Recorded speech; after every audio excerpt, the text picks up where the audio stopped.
नमस्कार दोस्तों, आपका हम हमारे हिंदुओं चैनल को में मति स्वागत भ्रम है। है। भारत में इस्लाम कैसे फैल रहा है, जानिए। तुफैल चतुर्वेदी के ये एक भाषण में गंभीर बोला, विषय है, भारत समझना माता के लिए चाहिए। मर मिटने को मंजूर है। हम हिंदुओं को मति भ्रम है, ये एक गंभीर विषय है, समझना चाहिए। पाकिस्तान जब प्रारंभ हुई थी तहरीक इसकी, तो एक नारा बहुत जोर शोर से लगता था, पाकिस्तान का मतलब क्या, ला इलाहा इल्लल्लाह। पाकिस्तान भारत से कोई अलग से हिस्सा तोड़कर इसलिए नहीं बनाया गया था कि कुछ लोगों को सत्ता चाहिए थी। उनकी घोषणा थी कि पाकिस्तान यानी कुफ्र और ईमान की लड़ाई जो इस पूरे भूभाग में 1300 वर्ष से चल रही है। 712 ईस्वी में मोहम्मद बिन कासिम का 14वां हमला अरबों का सफल हुआ था। उससे पहले 13 हमले और हुए थे जिनमें उनको मार पीट के काट डाले गए थे, भगा दिए गए थे। तो इस संघर्ष में एक यहां पर, क्योंकि अरब से आकर यहां हमला करना बहुत दूर का काम था, बड़ी साधन लगते थे, रास्ते में पानी नहीं था, कठिन कार्य था। तो एक आधार भूमि यही बन जाए। वेंकट धूलीपाला की एक किताब है, Pakistan making of a new Medina. एक स्टेट इस राज्य में, इस देश में एक राज्य बन जाए जो मदीना की शक्ल से मक्का पर कब्जा करने के लिए जैसे मोहम्मद ने काम किया था, ये कार्य करे। ये कार्य उन्होंने सफलतापूर्वक 1947 में कर लिया। कोई दब छिप के नहीं किया। ये कार्य करने के लिए न तो वो जब कर रहे थे इसके लिए प्रक्रिया चल रही थी, आंदोलन चल रहा था, उधम हो रहा था, तब उन्होंने कोई छिपाया था, कभी वो बैकफुट पे थे, ऐसा नहीं। वो बिल्कुल स्पष्ट इस राष्ट्र की टुकड़े करने के बारे में बिल्कुल खरी खरी बातें कर रहे थे। और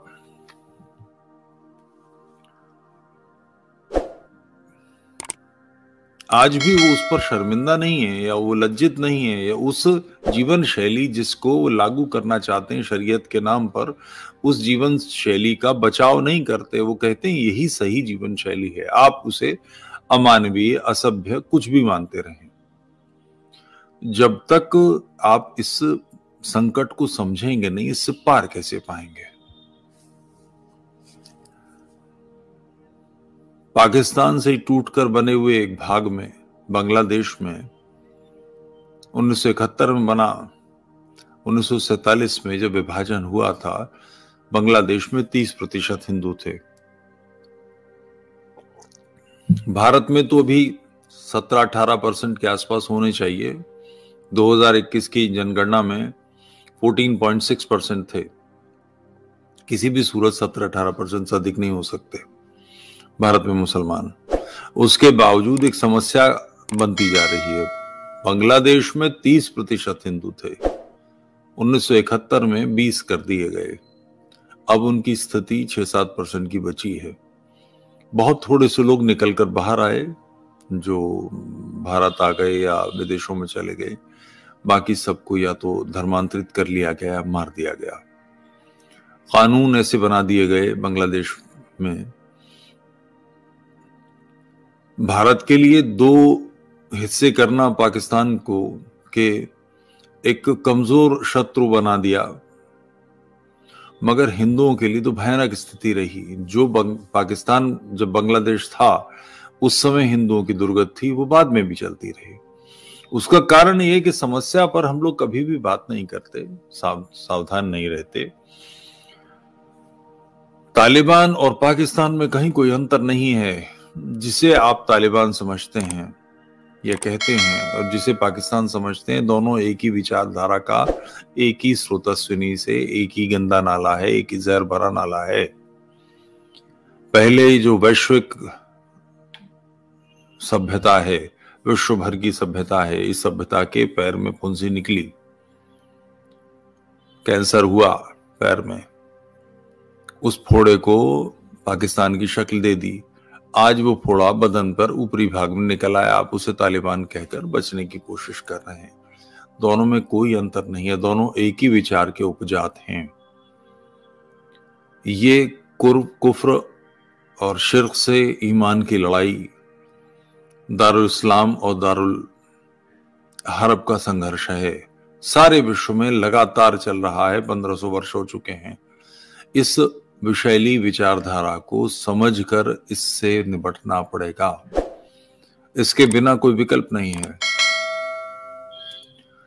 सभ्य समाज, सभ्य विश्व इस समस्या को की कितनी अवहेलना करता है।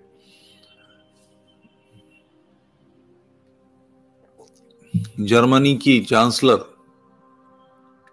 इटली के प्रधानमंत्री, फ्रांस के प्रधानमंत्री, ये पुरानों की बात कर रहा हूं, ब्रिटेन के अधिकृत राजनीति के वरिष्ठतम लोग, सीरिया से, इराक से लोग बचकर भागते हैं आईसिस से, तो उसको, उस निष्कासन को ऐसी फैली बाहों से स्वागत करते हैं। वो ये नहीं देखते कि यहाँ आने वाले लोग किस वैचारिक पृष्ठभूमि के हैं, इनका खान पान क्या है, इनका रहन सहन क्या है, इनके जीवन मूल्य क्या हैं, ये यूरोप के जीवन मूल्यों को किस तरह देखते हैं। इन्हें वहां भी जिन देशों में शरण लेंगे, शरिया चाहिए, पर्दा चाहिए, हलाल गोश्त चाहिए। ये कुफ्र और ईमान को साथ लेकर आ रहे हैं। अपने देश में कंटक बोना, अपने मार्ग में ही कांटे बो लेना, सारा विश्व इस काम में लगा है।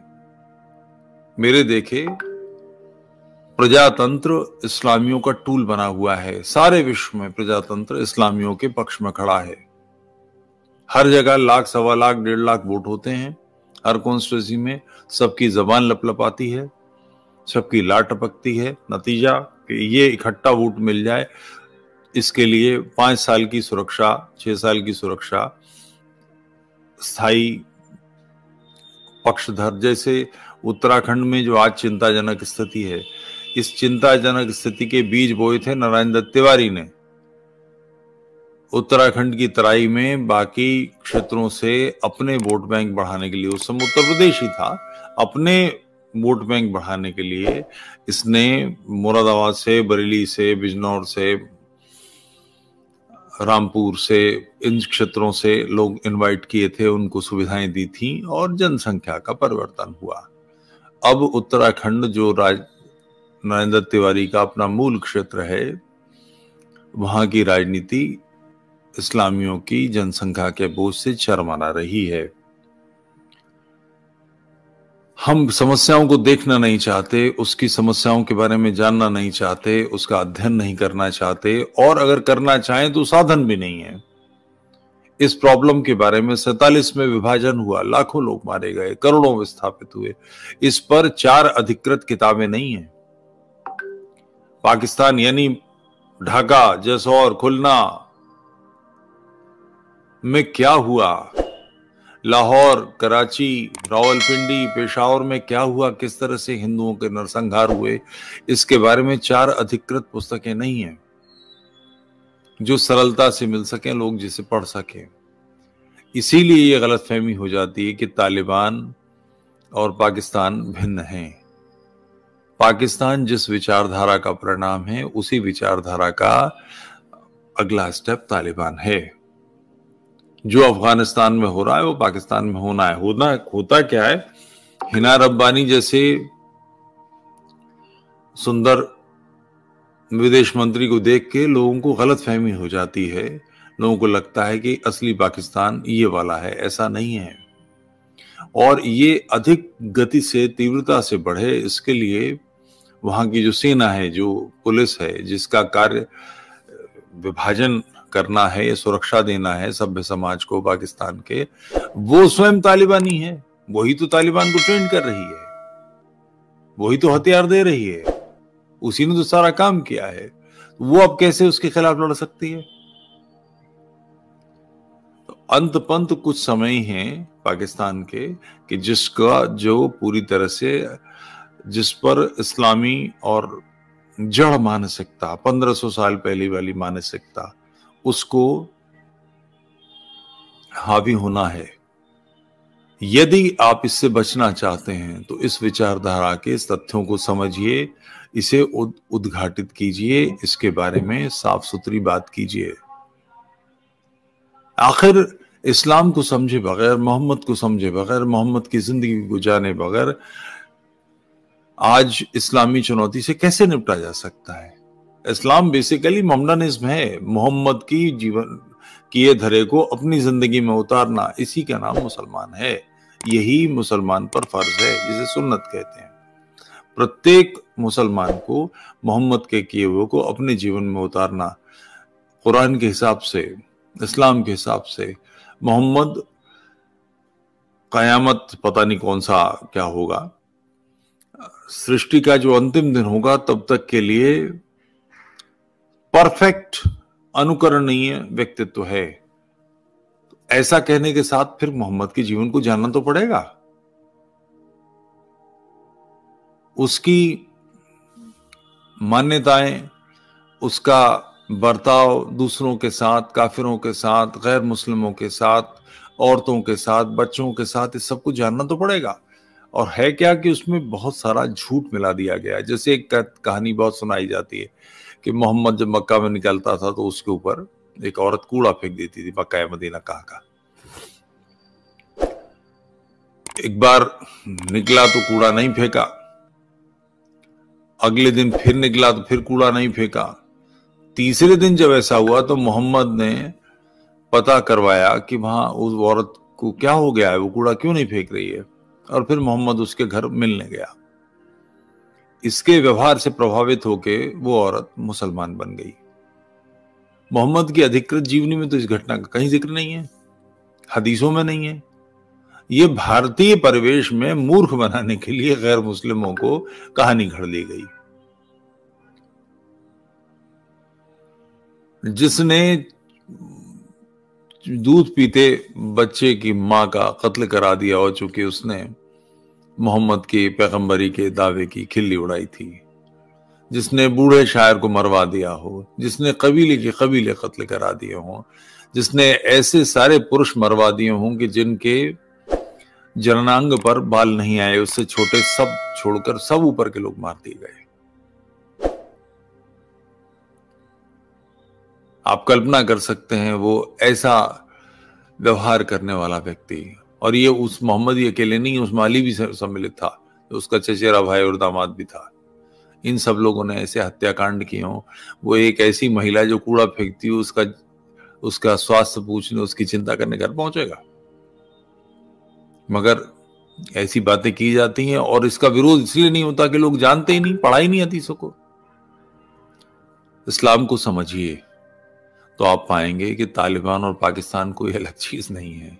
दोनों एक ही धारा है, एक ही प्रकार है। ये मूलतः इस्लाम की यात्रा सभ्य विश्व के लिए, मुसलमान की मुसलमान जाने, सभ्य विश्व के लिए प्रकाश से अंधकार की यात्रा है। घोर अंधकार, तिमिर, घोर तिमिर, जहां कोई सभ्य समाज के नियम नहीं। इसको जितनी जल्दी हम समझ जाएं, और इसके बाद अगला चरण आता है एक्शन लेने का।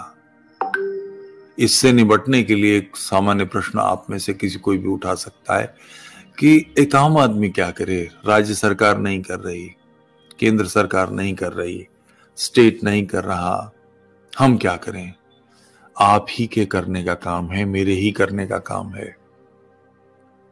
3 सूत्रों की मैं जो बात करता हूं, 2 लोगों की शुद्धि पर लग जाइए। अपना वैभव, अपना पौरुष, अपना पराक्रम, अपना प्रभाव जो आपके पास है, अपना यौवन, 2 लोगों को धर्म में वापस लाइए। इस्लामी भगवती तड़प रही हैं बुरी तरह से, पर्दा ये वो सब उनके ऊपर, 3 तलाक किसी तरह से हटा दिया है सरकार ने, मगर अभी भी है, हलाला तो अभी भी है। इनके दबे इस चट्टान के तले पिसती हैं, उनको शुद्ध कीजिए और श्रेष्ठ हिंदू बहू बनाइए। बहुत सरल है, कोई बड़ी बात नहीं है। प्रयास करें, बहुत आसानी से हो सकता है। 2 लोगों की शुद्धि। भारत की संख्या, हमारी आज की संख्या 100 करोड़ कम से कम है।